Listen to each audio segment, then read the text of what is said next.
ایک عورت نے ایک عالم سے پوچھا کہ میں اپنے بچوں کے ساتھ ایسا کیا کروں کہ فجر کے وقت نماز کے لیے گہری نیند کے باوجود بھی میں انہیں اٹھا سکوں۔ تو عالم نے کہا کہ مجھے بتاؤ کہ تم اس وقت کیا کرو گی جب بچے گہری نیند میں سو رہے ہوں اور گھر میں آگ لگ جائے۔ تو عورت نے جواب دیا کہ میں انہیں جگاؤں گی۔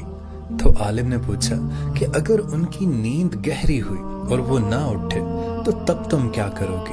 تو عورت نے جواب دیا کہ مجھے اللہ کی قسم میں ان کو گردنوں سے پکڑ کر گھسیٹ کر گھر سے باہر لے آؤں گی اور انہیں بچاؤں گی۔ تو تب عالم نے انہیں بہت خوبصورت جواب دیا کہ عورت، اگر تم انہیں دنیا کی آگ سے بچانے کے لیے یہ سب کر سکتی ہو تو جہنم کی آگ سے بچانے کے لیے بھی تم یہی کرنا۔ تم ان کی گہری نیند کی پرواہ مت کرنا، کیونکہ اگر تم کرو گی ان کی پرواہ نیند کی تو چلیں گے وہ جہنم میں۔